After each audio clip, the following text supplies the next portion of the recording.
السلام علیکم۔ عرفات نیوز کے ساتھ میں ہوں سرفراز احمد عباسی۔ آج شہر اقتدار میں انتہائی گرم دن ہے اور اس گرم موسم کے ساتھ ساتھ یک وسطی ایوانوں میں بھی اس وقت کھلبلی کی صورتحال ہے، اور وہاں کیا ڈسکس ہو رہا ہے اور کیوں ڈسکس ہو رہا ہے یہ تو سب آپ خبریں تو دیکھ ہی رہے ہوں گے۔ تاہم میں آپ کو یہ بتانے جا رہا ہوں کہ آئندہ منگل جو ہے وہ انتہائی اہم ہے۔ پاکستان تحریک انصاف کے حوالے سے تحریک انصاف پر پابندی لگے گی یا اسے ڈی لسٹ کر دیا جائے گا، ملک میں ایمرجنسی نافذ ہوگی یا سپریم کورٹ میں ججوں کی تعداد بڑھائی جائے گی۔ ایمرجنسی کا آپشن جو ہے وہ آخری آپشن ہوگا، اور اگر ایسا ہوا تو عزیز ہم وطنوں ہونے میں کوئی دیر نہیں لگے گی۔ تاہم حکومت بہت محتاط انداز میں کھیلتے ہوئے نظر آ رہی ہے۔ کل کئی اجلاس ہوئے اور آج بھی اسلام آباد کے قصر صدارت میں پاکستان پیپلز پارٹی اور پاکستان مسلم لیگ نون کا انتہائی اہم اجلاس جاری ہے۔ آج ایوان صدر میں ہونے والے اجلاس میں شرعی رحمان، سید نیر حسین بخاری، فاروق ایچ نائک اور مسلم لیگ نون کی طرف سے اسحاق ڈار، ایاز صادق، وزیر قانون اعظم نذیر تارڑ، عطا تارڑ، اٹارنی جنرل اور ایک اور اہم شخصیت نے بھی اس میں شرکت کی ہے۔ اس میٹنگ میں عرفان قادر صاحب بھی شامل تھے، جو سب سے اہمیت کی حامل بات ہے۔ اس اجلاس کی اندرونی کہانی سنانے والی اہم شخصیت نے اس حقیر فقیر کو بتایا کہ پیپلز پارٹی کی جانب سے مسلم لیگ نون کے زعما کو گلہ کیا گیا ہے کہ آپ نے بغیر مشاورت کے ہی پریس کانفرنس کر کے بلا وجہ پی ٹی آئی پر پابندی کا اعلان کر دیا۔ اس پر بحث مباحثہ جاری رہا، جبکہ اس اجلاس میں آرٹیکل 6 یعنی سنگین غداری کا کیس بنانے پر بھی گفتگو ہوئی، کیونکہ اس سے قبل پیپلز پارٹی کی سینٹرل ایگزیکٹو کمیٹی میں بھی اس پر بحث ہوئی تھی، اور پیپلز پارٹی کی سی ای سی نے doctor Arif Alvi, deputy speaker Qasim Suri, Imran Khan اور فواد چودھری کے خلاف آئین توڑنے کا مقدمہ بنانے کی ڈیمانڈ کی تھی۔ اچھا، آپ کو بتاتے چلیں کہ اس سے قبل بھی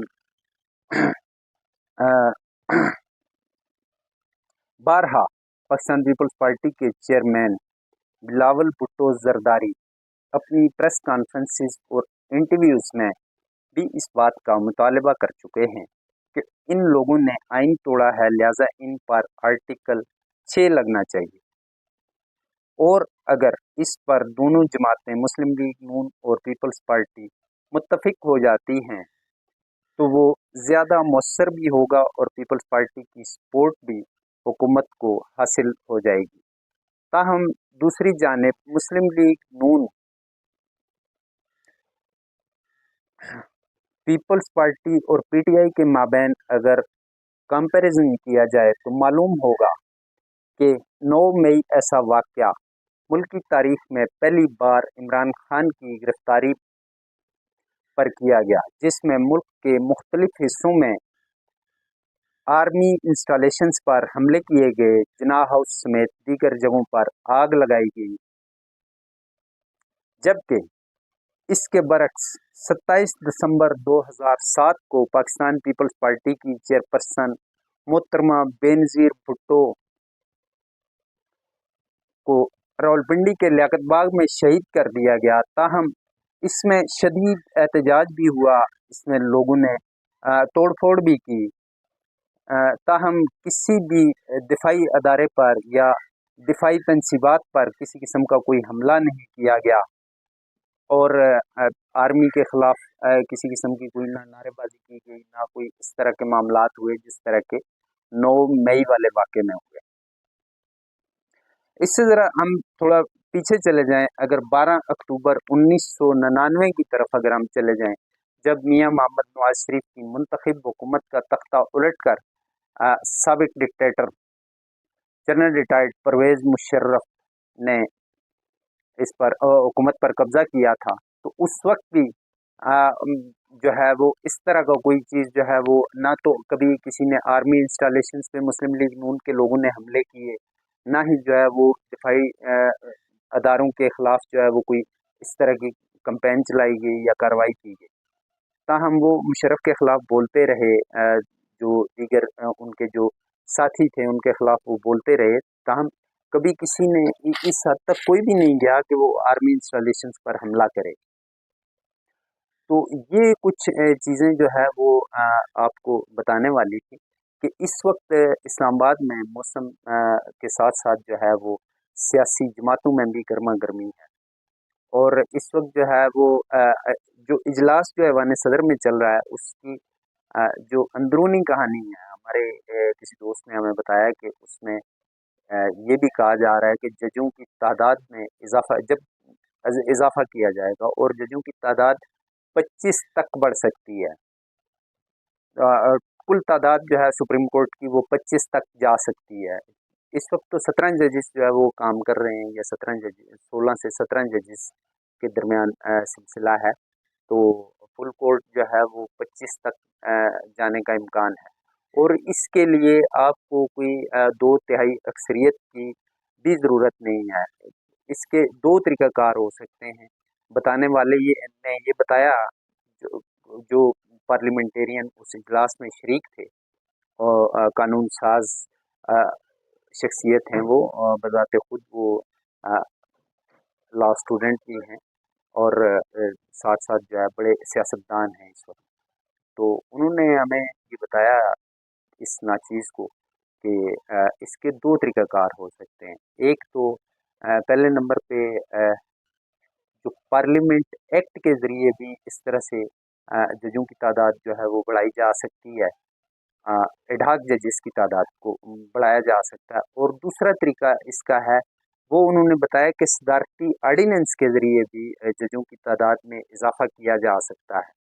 और अभी आपने देखा होगा कि चंद रोज़ कबल ही जो पीटीआई के हक़ में एक फ़ैसला आया है, जिसमें पीटीआई ने ना तो इंटर पार्टी इलेक्शन करवाए थे, ना ही कोई उसने जो है ना वो क्लेम किया हुआ था, सीटें वगैरह क्लेम की हुई थी या कोई इस तरह का मामला था।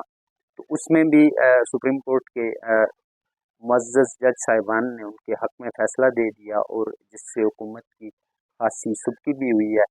तो इस सिलसिले में इस वाक़े के बाद अब जो है वो सुप्रीम कोर्ट में पीटीआई के हामी जजेस की तादाद में इजाफ़ा हो गया है, जबकि जो हुकूमती या आप यूँ कह सकते हैं कि जो दूसरे जजेस हैं, यानी कि जो न्यूट्रल जजेस हैं, उनकी तादाद जो है वो बिल्कुल कम हो चुकी है। तो इस सिलसिले में अब हुकूमत ने ये फ़ैसला किया है कि 2 एडहॉक जज तो कल अनाउंस हो चुके हैं। ताहम आज जो है जजों की तादाद कुल सुप्रीम कोर्ट की तादाद जो है जजों की वो 25 करने पे गौर किया जा रहा है। इस वक्त जो इजलास जारी था उसमें ये बात भी डिस्कस हुई है। और आगे चलते हुए हम आपको ये बताते हैं कि आगे खुसूसी कुछ डेवलपमेंट्स हो रही हैं। तो नेक्स्ट मंगल जो है, ये आज हफ्ता है, तो मंगल के रोज़ जो है, मंगल का दिन जो है वो इंतहाई अहमियत का हामिल है। इस दिन ये डिसीजन लिया जाएगा कि या तो सियासी निज़ाम ही लपेट दिया जाएगा, ये आखिरी ऑप्शन है, यानी इमरजेंसी नाफिज हो जाएगी, और उसके बाद हम वतनों होने में कोई देर भी नहीं लग सकती। ताहम उससे कबल जजों की तादाद में इजाफे का ऑप्शन है। उसके अलावा जो है वो दीगर ऑप्शंस पर भी गौर किया जा रहा है। इसमें पाकिस्तान तहरीक इंसाफ को डीलिस्ट भी किया जा सकता है। ताहम जो भी डेवलपमेंट होगी हम आपके साथ इसी तरह शेयर करेंगे। तो फिल वक्त इतना ही, मुझे इजाज़त दीजिए। अल्लाह निगहबान।